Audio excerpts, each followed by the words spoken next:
اعوذ باللہ من الشیطان الرجیم بسم اللہ الرحمن الرحیم وما قدر اللہ حق قدره اذ قالوا ما انزل اللہ علی بشر من شیء قل من انزل الکتاب الذی جاء به موسیٰ نورا وہدی للناس تجعلونه قراطیس تبدونها وتخفون کثیرا وعلمتم ما لم تعلموا انتم ولا آباؤكم قل الله ثم ذرهم في خوضهم يلعبون۔ اور ان لوگوں نے اللہ تعالیٰ کی جیسی قدر پہچاننا واجب تھی ویسی قدر نہ پہچانی، جبکہ یوں کہہ دیا کہ اللہ تعالیٰ نے کسی بشر پر کوئی چیز بھی نازل نہیں کی۔ آپ کہیے کہ وہ کتاب جس نے نازل کی ہے، جس کو موسیٰ علیہ السلام لائے تھے، اور جس کی یہ کیفیت ہے کہ وہ نور ہے اور لوگوں کے لیے ہدایت ہے، جس کو تم نے متفرق اور آنکھ میں رکھ چھوڑا ہے، جن کو ظاہر کر دیتے ہو اور بہت سی باتوں کو چھپاتے ہو، اور تم کو بہت سی باتیں تعلیم کی گئیں جن کو تم نہ جانتے تھے اور نہ تمہارے بڑے۔ آپ کہہ دیجئے کہ اللہ تعالیٰ نے نازل فرمایا ہے، پھر ان کو ان کے مشغلے میں بےہودگی کے ساتھ لگا رہنے دیجئے۔ سورہ انعام کی 92 نمبر کی آیت پڑھی گئی ہے۔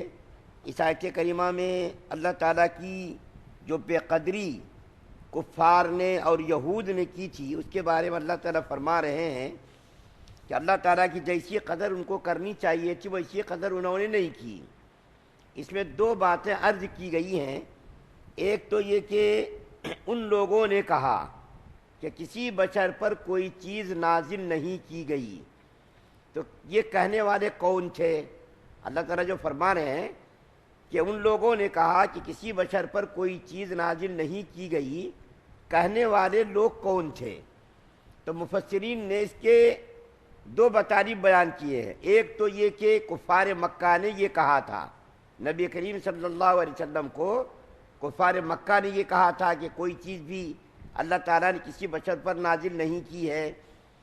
اور دوسرا قول یہ نقل کیا گیا کہ یہ کہنے والے لوگ یہود تھے، یہ کہنے والے لوگ یہود تھے۔ اور دیکھیے، جب کسی سے کسی کو بغض ہو جاتا ہے اور جب کسی سے دشمنی ہو جاتی ہے اور کسی کو کسی سے نفرت ہو جاتی ہے، تو پھر حق و باطل کے درمیان کوئی امتیاز نہیں رہتا۔ حالانکہ یہودیوں کو معلوم تھا کہ اللہ تعالیٰ نے کتاب نازل کی ہے، اور اس کتاب کے اندر نبی کریم صلی اللہ علیہ وسلم کے اوصاف و کمالات کا بھی تذکرہ کیا گیا ہے۔ تو یہ کہنے والا کون تھا؟ یہودیوں میں سے کہنے والا کون تھا؟ تو بعض لوگوں نے کہا کہ فخاذ، جو یہودیوں کا بہت بڑا عالم تھا، اس نے یہ کہا۔ اور بعض لوگوں نے کہا مالک بن سیف، یہ یہودیوں کا عالم تھا، اس نے کہا نبی کریم صلی اللہ علیہ وسلم سے کہ اللہ تعالیٰ نے کوئی کتاب نازل نہیں کی۔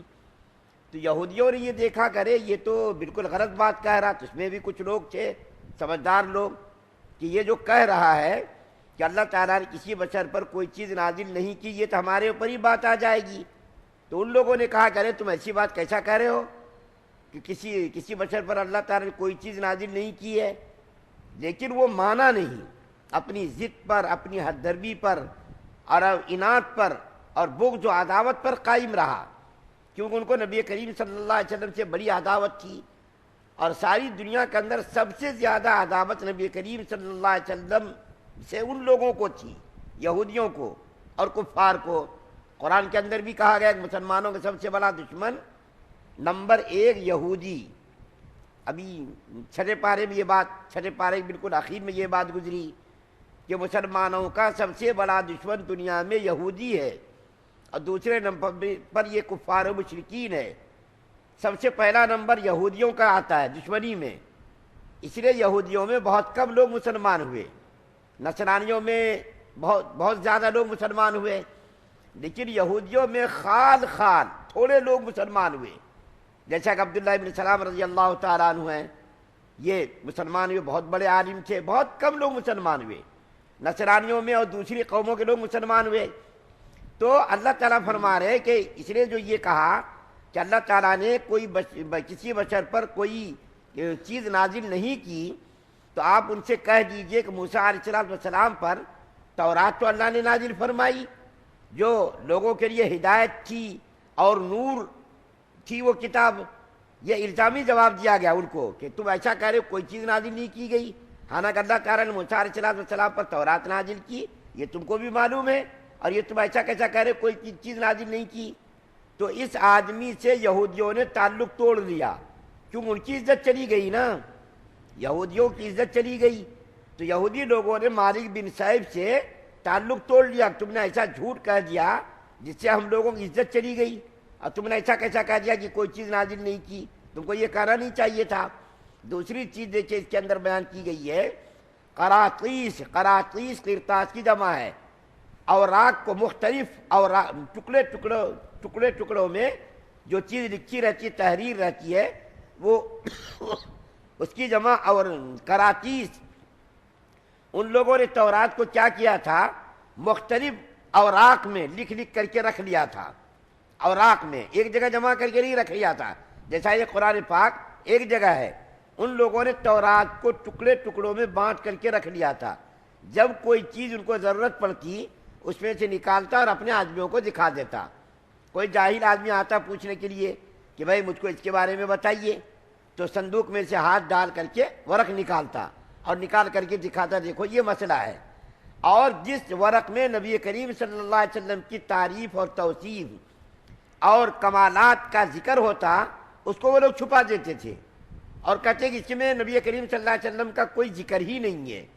تو اللہ تعالیٰ نے اس کے بارے میں بھی کہا کہ ان لوگوں نے اپنی کتاب کو ٹکڑے ٹکڑے حصوں میں بانٹ رکھا ہے، اور نبی کریم صلی اللہ علیہ وسلم کے اوصاف و کمالات کا جن اوراق میں ذکر ہوتا تھا ان اوراق کو وہ لوگ چھپا دیتے تھے. ان کی بدماشی بہت زیادہ ہوتی تھی، اور یہ کمبخت لوگ بڑے شریر قسم کے لوگ ہوتے تھے. اور یہ لوگ جس کو بھی چاہتے، جیسا کہ آج کمیڈیا، جس کو چاہا تو اس کو اوپر اٹھا دیتا اور جس کو چاہا اس کو نیچے گرا دیتا. اس زمانے میں بھی یہودیوں کی یہی شرارت تھی، جو ان کی نظر میں اچھا لگا، اس کی نظر کو بھایا، اس کی تعریف کرتے تھے. اور جیسے ہی معلوم ہوا کہ یہ جو ہے میرے مزاج کے خلاف ہے اور میری مرضی کے خلاف چل رہا، تو اس کو بالکل اس کی برائی کر کے اتنا نیچے گرا دیتے کہ اس کو 7 طبق نیچے ڈال دیتے اور اوپر اٹھاتے تو آسمان کے اوپر پہنچا دیتے.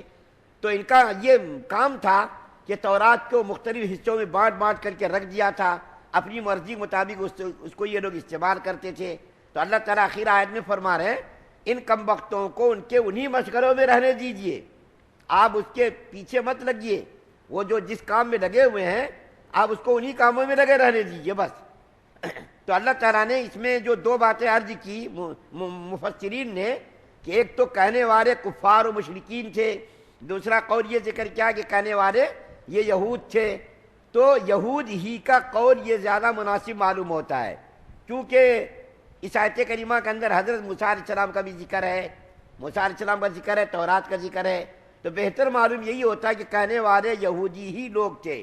یہ مفسرین کا دیکھیے کمال ہے کہ مفسرین لوگ معنی کو بیان کر دیتے کہ دیکھو اس سے یہ مراد ہے، اس سے یہ مراد ہے. ہمارے علم کو زیادہ وسیع کرنے کے لیے اگر ایک ہی معنی بیان کر دیتے تو اس کے اندر کسی کو اشکال ہو سکتا تھا کہ بھئی دیکھو یہاں پر تو اس سے یہ معنی مراد ہو سکتا ہے.